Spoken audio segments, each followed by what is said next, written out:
राधे राधे प्रिय भक्तों, आइए सुनते हैं महादेव आए श्री कृष्ण के द्वार। देखो बाबा, जो दे रही हूँ आप उसे स्वीकार करो। कुछ दिन पूर्व भी एक स्त्री आई थी आशीर्वाद देने के बहाने, और बाद में पता चला कि वह राक्षसी पुतना थी।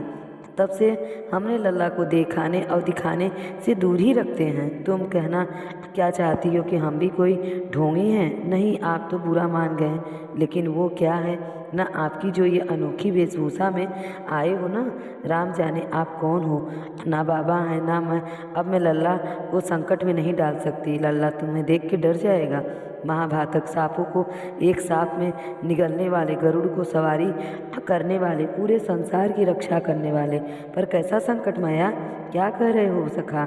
मेरा बेटा तो समझ नहीं पा रही हूँ कि तुम क्या कहना चाहते हो। भगवान विष्णु की आपकी बातें बड़ी विचित्र है। मैं आपके लल्ला की बात कर रही हूँ, और आप कहाँ से नारायण पे चले गए हो?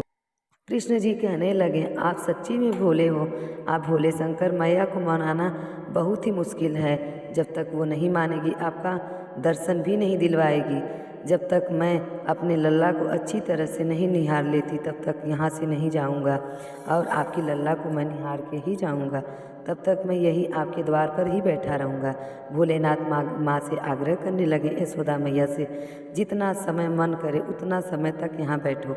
आप किंतु मेरे लल्ला को ना देख पाओगे। आप मुझे पहचानती नहीं हैं। मैं 10 वर्ष तक समाधि में बैठ सकता हूँ। जब तक आपका लल्ला बड़ा हो जाएगा, उस पर आपका कोई अंकुश नहीं रहेगा, तब मैं मिलूँगा, लेकिन इससे बिना मिले लौटूंगा नहीं। आप होंगे बड़े हट्टी, लेकिन मैं भी माया हूँ। मैं अपने पुत्र से नहीं मिलने दूंगी, और मैं भी यहाँ तक नहीं जाने दूंगी जब तक आपके पुत्र से भेंट नहीं कर लेता। तब साधु बने शिव जी वहीं उनके द्वार के आगे बैठ गए और श्री राम नाम का जाप करने लगे। लेकिन मैया बिना कुछ कहे भीतर चली जाती हैं और किवाड़ बंद कर लेती हैं। मिलने तो ना मैया, मैं भी भोलेनाथ से मिलने के लिए व्याकुल हूँ। कृष्ण जी मन ही मन कहने लगे, अब क्या करूँ मैं? एक और मेरी प्यारी माँ जो मेरी सुरक्षा को लेकर चिंतित है, तो दूसरी ओर मेरे दर्शन को उतावले मेरे महादेव। कृष्ण जी बड़े संकट में पड़ गए हैं। यशोदा मैया खिड़की से चुपके से दिन के समय देखती हैं तो महादेव अभी भी वहीं पर हट लगाए बैठे हुए थे। बड़ा ही ढीठ है ये बाबा, न जाने कहाँ से आ गया है। ऊपर से जिद पकड़ कर बैठ गया है कि लल्ला को गोद में उठा कर ही रहेंगे। मैं भी उनकी गोद में खेलने के लिए तड़प रहा हूँ, ऐसी ही वितना कर रहा हूँ, और महादेव वही बैठे रहते हैं, और दोनों आपस में ही महादेव और कृष्ण जी बातें करते हैं। हे नारायण, ममता और भाव के आगे भाव हार रहा है। मुझे भय है कि कहीं मैं हार न जाऊं, तो कुछ तो कीजिए प्रभु। मुझे एक बार आपको गोद में लेकर अपने सीने से लगाना है। अब आप ही कुछ कीजिए, मेरी ये इच्छा पूरी कीजिए। महादेव कृष्ण जी से प्रार्थना करते हैं। तभी अंदर कान्हा जी उनकी यह बात सुन लेते हैं और ज़ोर ज़ोर से रोने लगते हैं। माखन निकाल रही मैया यशोदा दौड़कर उनके पास आती है। अरे क्या हुआ लल्ला, तू क्यों रो रहा है? चुप हो जा लल्ला, चुप हो जा। तभी पड़ोसन की एक औरत उसके घर आती है। क्या बात है यशोदा, ये इतना क्यों रो रहा है? लल्ला, पता नहीं बहन, कहीं से भूख तो नहीं लगी है, लेकिन अभी कुछ ही देर पहले तो मैंने इसे दूध पिलाया है। वहीं बाहर बैठे महादेव जब कान्हा जी की आवाज़ सुनते हैं तो मन ही मन सोचते हैं, लगता है कान्हा जी ने हमसे मिलने के लिए व्याकुल हैं। अंदर कान्हा थे जो कि लगातार रोए जा रहे थे। उनकी आवाज़ सुनकर नंद बाबा भी गौशाला में भागकर जल्दी जल्दी वहाँ आए। क्या हुआ है यशोदा, ये इतना क्यों रो रहा है? नहीं, पता नहीं क्यों रो रहा है, दूध तो पिया है, लेकिन तब भी रोए जा रहा है। देखो ना जी, ये चुप भी नहीं हो रहा है। लाओ इसे मुझे दो। बाबा बोले, मैं इसे जरा बाहर घुमा कर लाऊं। बाहर ना, बिल्कुल ना जाना। अरे ले जाने तो, यह इसीलिए तो रो रहा होगा। क्यों, कान्हा ने ऐसा किया है? तू बाहर जाना चाहता है ना? मैं इसे कहीं नहीं ले जाने दूंगी। वो पागल उत्सव वाली भूल भी ना दोहरा सकती। कौन सी भूल? लगता है आपने बाहर उस साधु बाबा को ना देखा क्या? वो कान्हा से मिलने के लिए तड़प रहे हैं। कौन है ये बाबा? ये बहुत ही हट्टी बाबा है। इनकी इच्छा पूरी नहीं की तो यहीं बैठे आंगन में। यशोदा गोकुल का राजकुमार है, और इस मिलन के लिए इच्छुक लोगों को हमें कैसे रोक सकते हैं? बाबा बोलने लगे, ये तो गोकुल का ही राजकुमार, इसे मत रोको मिलने से। वो साधु बाबा ने हमको चुनौती दी है कि हम ना देंगे लल्ला को तो हट कर ही यशोदा और यहाँ गोप नरेश में किसी को राजकुमार से मिलने से कैसे रोक सकता हूँ। प्रजा का संदेश जाएगा। तब खिड़की से नंद बाबा बाहर बैठे साधु को देखते हैं। क्षण भर के लिए देखा बाबा को, लेकिन उनको देखकर ही मन एक अलग सी शांति महसूस हो रही थी। जरूर कोई सिद्ध बाबा हैं। देखो कैसे प्रभु राम राम जाप कर रहे हैं, जा रहे हैं। भाई साहब बिल्कुल ठीक है। यशोदा, क्या आपको सच में ये कोई साधु महाराज हैं? यह काम करो, तुम इनको बाबा से आशीर्वाद दिलाकर ले आओ। अगर ये चुप हो गया तो समझो वो बाबा सत्य हैं, बिल्कुल सत्य हैं। मैं अभी उन बाबा को लेकर आता हूँ। अब नंद बाबा बाहर जाते हैं और उन साधु बाबा से कहते हैं, चलिए बाबा भीतर चलिए और नन्हे के दर्शन करिए लल्ला का। नंद बाबा उन्हें घर के भीतर लेकर आए, जहाँ उनके एकदम घर में पड़ते ही वह चुप हो जाते हैं। यह देखकर यशोदा मैया भी हैरान रह गई। उन्होंने उनसे उनके हाथों में दे दिया। कान्हा को गोद में लेते ही महादेव प्रसन्न हो गए और कान्हा भी उसने देखकर मुस्कुराने लगे। साधु महाराज लगातार उन्हें एकटक निहारे जा रहे थे।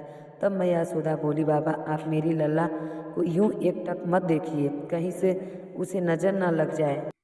शंकर जी कहने लगे, जिसके पास नज़र उतारने के लिए आप जैसी मैया हो, उसे भला किसी की नज़र कैसे लग सकती है। मैया यह इसीलिए संभाली अपने लल्ला को। इसके पश्चात उन्होंने उसे गोद में लिया और सीने से लगा लिया। क्षमा करना बाबा, मैंने आपको गलत समझा।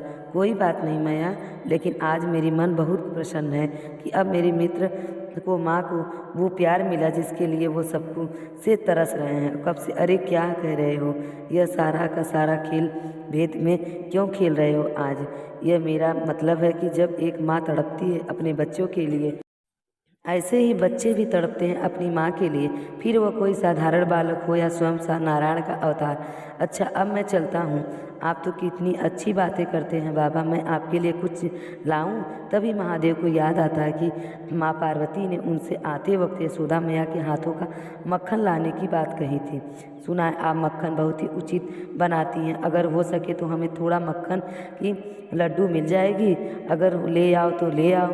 अगर वो उन्हें माखन ला कर देती हैं मैया। इसके बाद महादेव कान्हा जी को मुस्कुरा कर देखते हैं और वहाँ से चले जाते हैं। फिर कैलाश में जाकर माता पार्वती के साथ चटकारे लेकर स्वाद से खाते हैं और कहते हैं, देखो कितना मक्खन में कितना स्वाद है, तभी तो प्रभु इसको इतना पसंद करते हैं।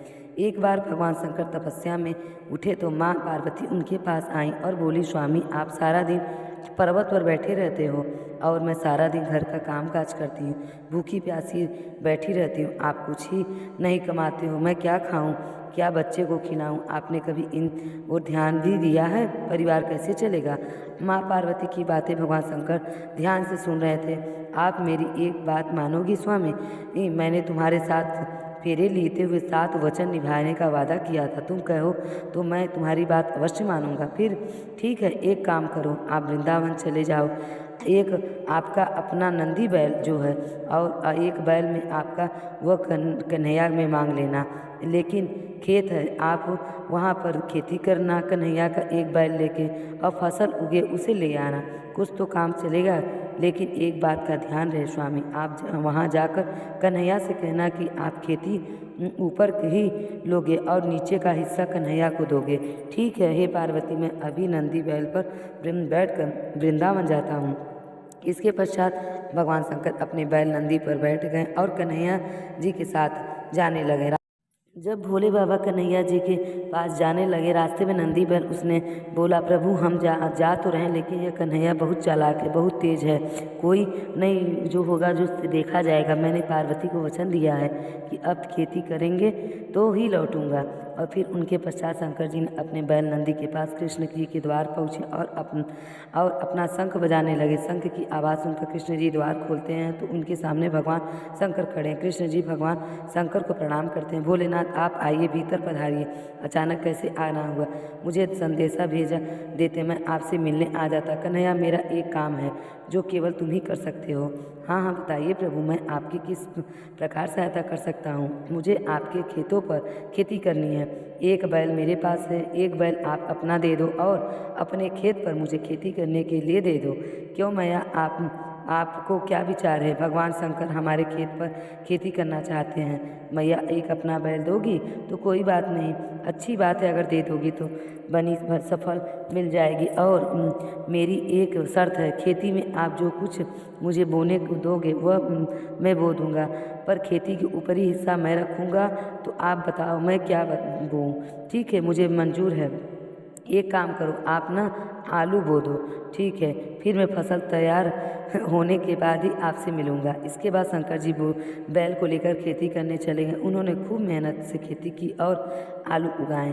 उन दिनों में आलू की फसल पककर तैयार हो गई। शर्त के मुताबिक शंकर जी नंदी ने मिलकर आलू के ऊपर की फसल, आलू के पत्ते काटे और गठरी में बंद कर कैलाश ले गए। शंकर जी ने बहुत खुशी से पार्वती मैया को वो गठरी दे दी। पार्वती मैया ने जब गठरी खोली तो देखा तो वो हैरान रह गई।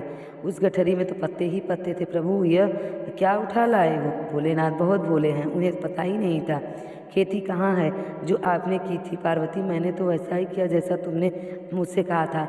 मैंने ऊपर की खेती का हिस्सा लिया है और कैलाश लौट आया। मुझे कुछ नहीं पता प्रभु, अब मैं इन पत्तों का क्या करूं? यह पत्ते किस प्रकार काम आते हैं हमें नहीं पता। अब आप दोबारा जाओ और दोबारा खेती करके लाओ। और हाँ, अब की बार आप नीचे की खेती मांगना। एक बार फिर भगवान शंकर नंदी के साथ वृंदावन चले जाने लगे। रास्ते में नंदी ने उन्हें फिर से समझाया कि कान्हा बहुत चतुर हैं, तो आप सावधान रहना। शंकर जी ने फिर से वही कहा कि जो होगा वो देखा जाएगा। कन्हैया, मुझे आपके बैल और खेत फिर से चाहिए। मुझे एक बार फिर से खेती करनी है, पर इस बार शर्त यह है कि खेती के नीचे का भाग मैं लूँगा, ऊपर का आप रखना। बताओ मैं क्या बो दूँ? ठीक है, फिर तो आप बाजरा बो दो। कृष्ण जी ने कहने पर शंकर जी बाजरा बो दिए और खेती की। उसके अच्छे से रखवाली की और कुछ ही समय वह बहुत अच्छी बाजरे की फसल आई। शंकर जी बाजरे के नीचे की डंडियाँ तोड़कर कैलाश लेकर आए। कृष्ण जी बहुत ही चालाक थे, उन्हें मालूम था आलू बोने से नीचे का भाग हमें मिलेगा। और अब समझ गए ऊपर का भाग जब चाहिए तो बाजरा बुलवा दिए उसमें। और ऊपर बाजरा का सारा कृष्ण जी को यशोदा मैया घर ले गए। कैलाश पर्वत पर पहुंचकर शंकर जी ने माता पार्वती को बाजरे के नीचे की हड्डियों से भरी गठरी दिखाई तो वह क्रोधित होकर हो गई। अरे आप ये क्या ले आए हैं? यह तो घास फूस है, इसका मैं क्या करूँगी? इसमें बाजरे के दाने कहाँ हैं? पार्वती, मुझे तो तुमने कहा कि नीचे की खेती ले आओ, इसीलिए ऊपर की खेती मैंने कन्हैया को दे दी। मुझे कुछ नहीं पता, मैं क्या बताऊँ और क्या खिलाऊँ? आप एक बार फिर से जाओ और इन 2 बार कन्हैया से कहना ऊपर और नीचे दोनों की खेती आप ही रखोगे। ठीक है पार्वती जी, जैसा तुम कहो वैसा ही मैं करूँगा। चलो। नंदी शंकर जी कन्हैया के द्वार पर पहुँचे और फिर उनसे खेती करने के लिए कहा। कन्हैया, इस बार ऊपर और नीचे दोनों की खेती मैं लूँगा, बताओ क्या बो दूँ? ठीक है, इसमें मुझे कोई आपत्ति नहीं। आप इस बार मक्का बो दो। इस बार आप ऊपर और नीचे की खेती ले जाना और बचेगा बीच वाला वो मैं रख लूँगा। शंकर जी फिर से खेती करने लगे। कुछ ही समय में मक्का की बहुत अच्छी फसल आई। श्री कृष्ण जी यशोदा मैया के साथ मिलकर बीच का हिस्सा यानी कि मक्का तोड़कर घर ले गए और ऊपर और नीचे की फसल भगवान शंकर कैलाश पर्वत पर ले गए। इस बार नंदी और भगवान शंकर बहुत खुश हुए कि ये ऊपर और नीचे दोनों की खेती देखकर माँ पार्वती बहुत खुश होंगी। पर जैसे ही उन्होंने माँ पार्वती को खेती की गठरी पकड़ाई, उनसे देखकर माँ पार्वती अपना सिर पकड़कर बैठ गई। अरे ऊपर और नीचे की फसल तो ले आए हैं, पर इनमें भुट्टा कहाँ है? पार्वती, तुमने ही तो कहा था कि ऊपर और नीचे की खेती लेकर आओ, इसीलिए मैं ऊपर और नीचे की खेती तो लेकर आया। अब मैं भोला भाला जैसा तुम मुझसे कहा मैंने वैसा ही किया। तभी कृष्ण जी आते हैं। माँ पार्वती, भोलेनाथ बिल्कुल उचित कह रहे हैं। भोलेनाथ तो तभी उसी वक्त भोले बाबा कहते हैं कि भोलेनाथ तो भाव के भूखे हैं। प्रेम से उन्हें जो भी अर्पित करता है उन्हें वो स्वीकार कर लेते हैं। भोले बाबा तो एक लोटे जल से ही प्रसन्न हो जाते हैं। उनकी तो गुणगान ही कहना क्या है। ये थी भोले बाबा और श्री कृष्ण की कहानी। आपको ये कहानी अच्छी लगी हो तो प्लीज़ मेरे चैनल को सब्सक्राइब करें और कमेंट में ओम नमो भगवते वासुदेवाय लिखना ना भूलें। राधे राधे, जय श्री कृष्णा।